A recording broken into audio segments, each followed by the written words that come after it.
Hello everyone, welcome back to your own academy, that is Achievers Academy. I am your friend, your guider Nisha Sharma. So कैसे हैं आप और कैसी चल रही है पढ़ाई? अच्छी चल रही है तो अच्छी बात है, नहीं चल रही तो चला देंगे, कोई दिक्कत नहीं है. सो करते हैं स्टार्ट आज का. सो हम CDP की न्यू सीरीज़ कर रहे हैं उन सभी स्टूडेंट्स के लिए जो कोचिंग नहीं ले पा रहे और जस्ट फॉर यू गाइज. सो इस नई सीरीज़ के अंदर हम डिस्कस कर रहे थे अपनी थ्योरीज़ को. ठीक है, थ्योरीज़ स्पेशल जो है ये सीरीज़ अपनी चल रही है. थ्योरीज क्या जो जी में आएगा वो चलाएंगे. ठीक है, और ये है पार्ट नंबर 3. इससे पहले हम 2 थ्योरीज कर चुके हैं. One is the theory of Thorndike that is trial and error method. Second is the theory of insight theory that is theory by Kohler. ठीक है, अब हम डिस्कस करते हैं आज एक नेक्स्ट थ्योरी को जो बहुत बहुत बहुत इंपॉर्टेंट है.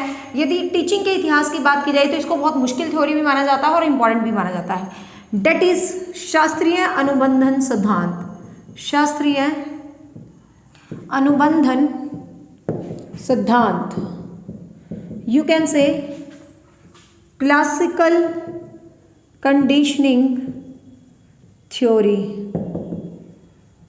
You can say CR conditioning response theory, conditioning response theory, you can say S type सिद्धांत, अनुबंधन सिद्धांत, अनुबंधन सिद्धांत. ये सभी के सभी नाम भाई इसी एक सिद्धांत के हैं. पेन बड़ा लाइट है, दिख भी रहा है नहीं? हाँ विजिबल तो है, थोड़ा लाइट कर देते हैं. ठीक है, हाँ तो एस टाइप सिद्धांत, अनुबंधन सिद्धांत, कंडीशनिंग रिस्पॉन्स थ्योरी, ये सभी के सभी नाम इसी सिद्धांत के हैं. 1904 गिवन बाय पावलव. ठीक है, given by Pavlov. Pavlov Nobel prize winner थे भाई. पावलव काफ़ी इंपॉर्टेंट है साइकोलॉजिस्ट अपने. ठीक है, और पशु वैज्ञानिक थे शुरू में. छोड़ो इन चीज़ों को, एग्जाम में क्या आता है उस पर ध्यान देते हैं. तो शास्त्रीय अनुबंधन का सिद्धांत, इसको हिंदी में बोलते हैं क्लासिकल, इंग्लिश में बोलते हैं classical conditioning theory. And CR conditioning response theory भी इसको हम बोलते हैं. ठीक है, इसको S टाइप सिद्धांत भी बोलते हैं जिसको अनुबंधन सिद्धांत भी कहा जाता है. तो ये सभी के सभी नाम इसी सिद्धांत के ही हैं. ठीक है, ध्यान रखना. 1904 में दी थी पावलव ने इस सिद्धांत को, और इस सिद्धांत को पावलव ने प्रयोग किया था सबसे वफादार जानवर जो अपना कौन होता है भाई, कुत्ता, जिसको हड़प्पा वालों ने सबसे पहले पाला था. सबसे पहला पालतू जानवर बना था कुत्ता, आपको पता होना चाहिए इतिहास का. तो उसने ये सिद्धांत यूज़ किया था एक कुत्ते के ऊपर. अब मैंने आपको बताया था लर्निंग थ्योरीज में जो हम थ्योरीज करते हैं उस थ्योरीज की इंपॉर्टेंस क्या होती है. उस थ्योरी की इंपॉर्टेंट इतनी ही होती है कि मतलब उस थ्योरी में खास क्या होता है, उस थ्योरी में खास ये होता है कि उस थ्योरी को समझ के जो एग्जाम के लिए क्वेश्चन बनेंगे उस पर ध्यान देना है. बड़ी अच्छी थ्योरी है, ध्यान से समझना. अब भाई ड्राइंग बनानी आती नहीं, थोड़ा सा कुत्ता भों भों बना के देखते हैं. अच्छा बना तो ठीक है, नहीं बना तो कोई बात नहीं. कुत्ते भैया बन जा. यार क्या इतनी बेकार हुई क्या मेरी ड्राइंग? कुत्ता भी नहीं बनता मुझसे तो बता. फाइन आर्ट होता मेरा सब्जेक्ट, सही रहता. चलो छोड़ो यार, कुत्ता गाय जो बन गया, हमें समझने से मतलब है. ये हमारे पावलव का है खूबसूरत सा कुत्ता. कुत्ते की पूंछ कभी सीधी नहीं होती, चाहे 12 साल रख लो भाई. तो टेढ़ी पूंछ बनाई है हमने. ठीक है, हाँ. अब पावलव ने ये सिद्धांत प्रयोग किया एक कुत्ते के ऊपर. होता क्या है, बहुत ध्यान से समझना. इसमें बहुत बेकार बेकार से शब्द हैं जो आपको कंफ्यूज कर देते हैं. बिल्कुल कंफ्यूज नहीं होंगे, थोड़ा ध्यान देना. पावलव ने ये सिद्धांत प्रयोग किया कुत्ते पर. पावलव क्या करता है, एक घंटी लेता है. घंटी तो मैं अच्छी बना लेती हूँ, एक घंटी. ठीक है, टन टन बजने वाली घंटी है. और यहाँ पर रख दे चपाती, गोल गोल चपाती खा ले भाई कुत्ता. ठीक है, टिफिन बंद करके रख दिया.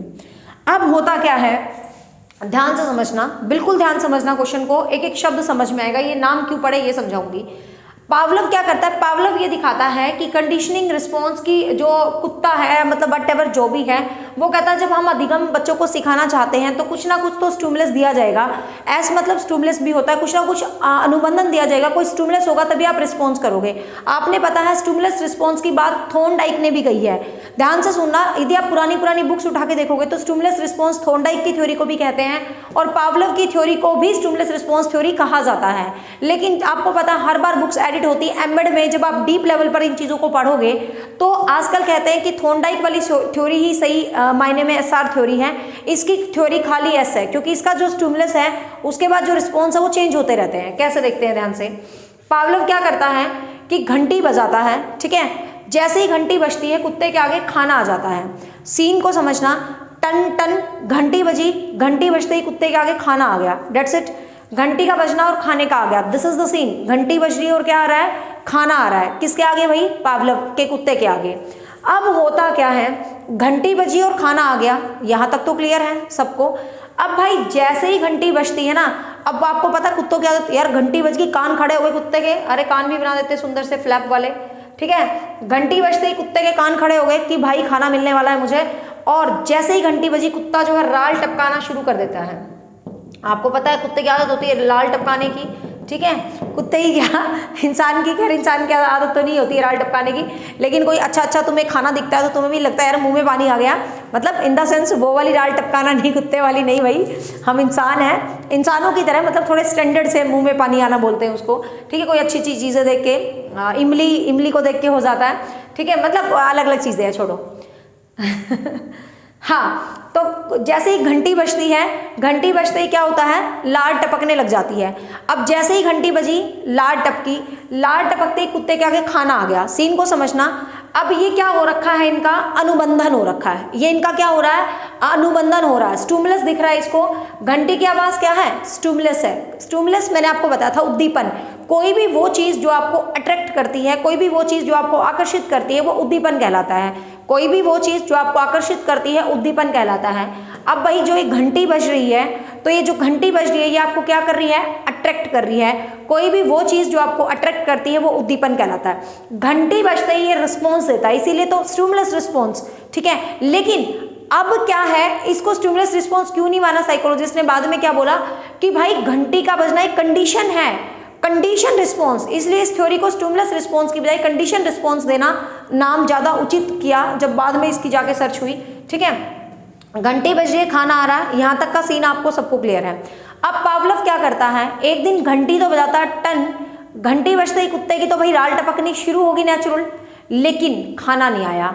लेकिन जो स्टिमुलस था असली, नेचुरल जो स्टिमुलस था वो नहीं दिया कुत्ते को बेचारे को।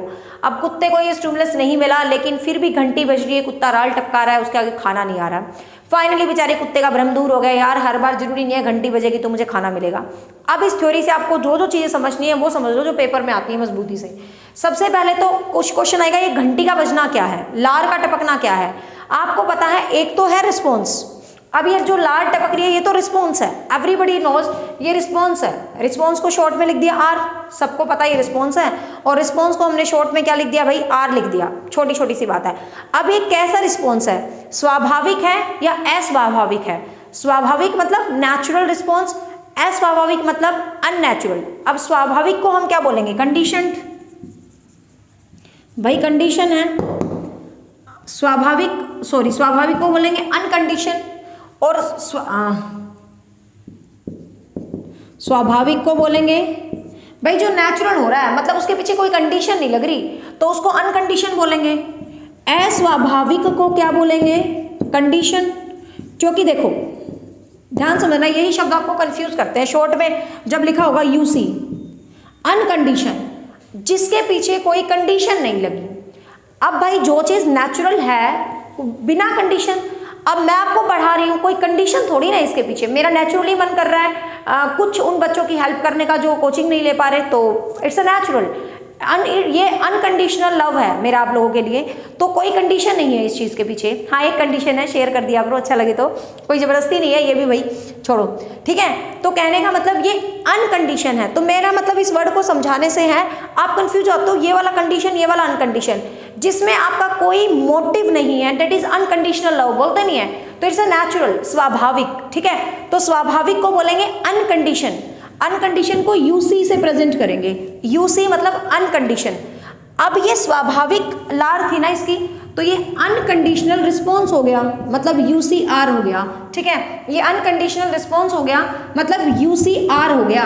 ऐसे क्वेश्चन डाल देगा वो, पावलोव की थ्योरी में यूसीआर क्या है, तो that is this, unconditional response, स्वाभाविक रिस्पॉन्स है ये इसका, ठीक है। कंडीशन को सी बोलेंगे, अस्वाभाविक। भाई मैंने कंडीशन क्रिएट कर दी, मैं तभी पढ़ाऊंगी जब आप ऐसा करोगे, ठीक है। बट ऐसा मैं नहीं करूंगी because I know you guys like me unconditionally, so I give you class unconditionally, ठीक है। तो कंडीशन का मतलब सी आएगा, कंडीशन का मतलब सी आएगा, तो सी आर का मतलब कंडीशन रिस्पॉन्स, ठीक है। समझ गए? अब ये वाले वर्ड से कंफ्यूज मत होना।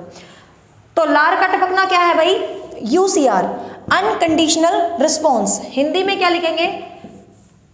अस्वाभाविक, सॉरी स्वाभाविक अनुक्रिया, ठीक है।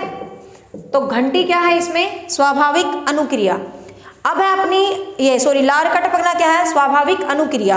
अब आती है अपनी घंटी। अब घंटी क्या है? घंटी है एक स्टिमुलस, घंटी है एक स्टिमुलस, हमें पता है भाई घंटी एक स्टिमुलस है, लेकिन कैसा स्टिमुलस है घंटी? नेचुरल स्टिमुलस तो ये है, जो असली चीज है वो तो ये रोटी है, this is a natural stimulus, ये स्वाभाविक उद्दीपन है। तो ये क्या है? स्वाभाविक कौन कंडीशन? यूसीएस, मतलब अनकंडीशनल स्टिमुलस है ये रोटी, लेकिन ये क्या है? कंडीशनल स्टिमुलस है ना, ये क्या है?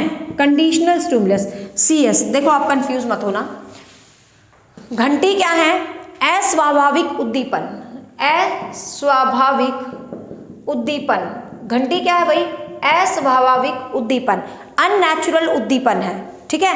तो मतलब अस्वाभाविक, जो नेचुरल नहीं है, स्वाभाविक नहीं है, जो नेचुरल उद्दीपन है, जो स्वाभाविक है, जो अनकंडीशनल उद्दीपन है, वो तो आपकी रोटी है जिसको देख के, तो ये स्वाभाविक उद्दीपन है और ये अस्वाभाविक। तो अस्वाभाविक को हम कंडीशनल लिखते हैं और स्वाभाविक को हम क्या लिखते हैं? अनकंडीशनल लिखते हैं, ठीक है। क्लियर? तो ये यूसीएस है। आप इतना इंग्लिश हिंदी में कंफ्यूज मत हो, हिंदी में चले जाओ। It's a natural stimulus, natural मतलब स्वाभाविक उद्दीपन, ये क्या है? अस्वाभाविक उद्दीपन। अब घंटी बज रही है, ये जो रिश्ता बन रहा है, ये सारा रिश्ता कहलाता है अनुबंधन, एस टाइप, ठीक है। ये सारा रिश्ता क्या कहलाता है? अनुबंधन कहलाता है। तो आपको इस थ्योरी में मैच करवा लेगा कि नेचुरल स्टिमुलस क्या है भाई? तो नेचुरल स्टिमुलस जो उसको नेचुरली अट्रैक्ट कर रहा है, that is roti. Unnatural stimulus क्या है? अस्वाभाविक उद्दीपन क्या है? जो घंटी बज रही है, दैट इज अस्वाभाविक, ठीक है। स्वाभाविक आपका रिस्पॉन्स क्या है? अनकंडीशन, तो दैट इज योर लार का टपकना। तो ऐसे करके क्वेश्चन पूछ लेगा। फिर ये जो इतनी राम कहानी हमने करी, इसका शिक्षा में क्या महत्व है, मतलब शिक्षा में इसका क्या इंपॉर्टेंस है? तो शिक्षा में क्या फायदा, आप खुद देखो शिक्षा में क्या फायदा है। एजुकेशन में what the efficiency in education of this particular method. तो एजुकेशन में क्या है, देखो किसी भी चीज को आपने यहाँ देखा, माहौल सा नहीं बन रहा है, कुछ लार टपक रही है, कहीं खाना आ रहा है, कहीं कुछ हो रहा है, एक माहौल बना रखा है। तो कोई भी काम जो हम माहौल बना के करते हैं, कोई भी काम जब हम माहौल को बना के करते हैं, तो हम पावलोव के सिद्धांत का यूज करते हैं। अब माहौल बना के क्या करते हैं भाई? भाषा का विकास, जो भाषा का डेवलपमेंट होता है, गणित का डेवलपमेंट होता है। हमने जो स्किल्स को सीखा था, हमने जो कौशल्स को सीखा था, वो कौशल हमने किससे सीखे थे भाई? वो कौशल हमने किससे सीखे थे? थॉर्नडाइक वाली थ्योरी से। लेकिन जब उन कौशल्स को हम डेवलपमेंट करेंगे, जब उन कौशल को हम डेवलपमेंट करेंगे, तो डेवलपमेंट हमेशा किससे करेंगे? कोई माहौल बना के। आपने गणित को सीखने के प्रयास तो कर रहे हो, अभ्यास तो कर रहे हो, लेकिन एक माहौल बनाओगे, आप फ्रेंड्स बैठोगे, मिलके पढ़ोगे, तभी तो आप बेटर सीख पाओगे। तो वो माहौल दैट इज जो बनता है, दैट इज कॉल्ड एटमॉस्फेयर। और एटमॉस्फेयर जिस थ्योरी में बनता है, वो थ्योरी होती है क्लासिकल कंडीशनिंग थ्योरी, ठीक है। तो भाषा को सीखने में सहायक है थॉर्नडाइक की थ्योरी, लेकिन भाषा के निर्माण में सहायक है पावलोव की थ्योरी, ठीक है। गणित के विकसित करने में सहायक है पावलोव की थ्योरी। किसी भी चीज को विकसित किया जाता है पावलोव की थ्योरी से, किसी भी चीज को सीखा जाता है थॉर्नडाइक की थ्योरी से। दोनों सेम सेम ही है। पहले इन दोनों को एसआर ही बोलते थे, पर मैंने बता दिया डिफरेंस अब जो आ गया, ठीक है। अब फिर यहाँ पर एक क्वेश्चन निकलता है, आप बच्चों में आदतों का निर्माण करना चाहते हो, किसी भी अच्छी आदत को डालना चाहते हो, तो किस थ्योरी से डालोगे? तो इसी थ्योरी से, क्योंकि आदत तभी पड़ेगी जब हम कुछ एटमॉस्फेयर बनाएंगे, तभी तो आदत पड़ेगी। तो आदतों का निर्माण भी इसी सिद्धांत से होता है। आदत निर्माण के साथ साथ यदि हम बात करें बच्चे की, हमने आदत जो है क्रिएट कर ली, आदत निर्माण के साथ साथ यदि हम बात करें कि भ्रम को दूर करना, कुत्ते का बाद में बेचारे का भ्रम भी तो दूर हो गया, जरूरी नहीं है कि मुझे हर बार मिलेगा ही मिलेगा। तो भ्रम को दूर करने के लिए भी यही सिद्धांत जो है काम आता है, ठीक है। भ्रम को दूर करने, आदत को दूर निर्माण करने में, सब में क्या है, यही सिद्धांत जो है काम आता है। ठीक है, तो इस चीज़ को आप थोड़ा अच्छे तरीके से माइंड में रखेंगे, ध्यान रखेंगे, काफ़ी इंपॉर्टेंट जो है ये थ्योरी है। ठीक है भाई, तो याद रखना ये। और इसीलिए इस स्वाभाविक वगैरह को अनुबंधित भी बोल देते हैं ना, अनुबंध है, तो इसीलिए इसको अनुबंधित अनुक्रिया सिद्धांत, दैट्स वाई ये सारे के सारे नाम क्या है इसी सिद्धांत के पड़े हुए हैं। ठीक है, और जो पावलव थे ये रूस के थे, ये भी ध्यान रखना, सिंपल सा जनरल सा क्वेश्चन है। ठीक है, कई बार पूछ लिया जाता है एग्जाम में कि पावलव कहाँ से थे, तो रूस से थे। तो ये था सिद्धांत, और आई थिंक ये ईजी लगा होगा आपको, समझ आ गया होगा। और भाई होप सो आपको ये समझ, और साइकोलॉजी की कंप्लीट पीडीएफ आपको चाहिए तो without any kind of money मेरा जो अचीवर एकेडमी ऐप है वहाँ पर जो फ्री नोट्स वाला सेक्शन बना हुआ, नोट्स वाला, उसके अंदर आपको साइकोलॉजी की कंप्लीट पीडीएफ मिल जाएगी, आप वहाँ से डाउनलोड कर सकते हो। साथ में आपको मैंने प्रीवियस पेपर्स वगैरह रीट के, एचएसएससी के धीरे धीरे प्रीवियस पेपर्स हर एक एग्जाम के मैं धीरे धीरे वहाँ डालती रहूँगी। वहाँ पर ऐसे फोल्डर बने हुए हैं, जैसे नोट्स, साइकोलॉजी, फिर यहाँ पर रीट, फिर यहाँ पर एचटेट, एचएसएससी, ऐसे ना ऊपर थोड़ा थोड़ा आप स्लाइड करोगे ना, ऐसे ऐसे स्लाइड्स करोगे, तो जैसे जैसे आप स्लाइड्स करोगे ना बच्चे, जैसे यहाँ पर साइकोलॉजी है, फिर थोड़ा सा यूं आगे करोगे तो रीट के प्रीवियस पेपर्स हैं। तो मैंने प्रीवियस पेपर्स वगैरह बहुत सारे अपने ऐप पर डाल दिए हैं। अचीवर एकेडमी ऐप को आप डाउनलोड कर लीजिए, और यदि किसी को कंप्लीट पेड क्लासेस चाहिए तो आपको पता है वहाँ सारे कंप्लीट क्लासेस भी हैं, आप उनके साथ भी जा सकते हो। Bye, take care, have a nice day, thank you.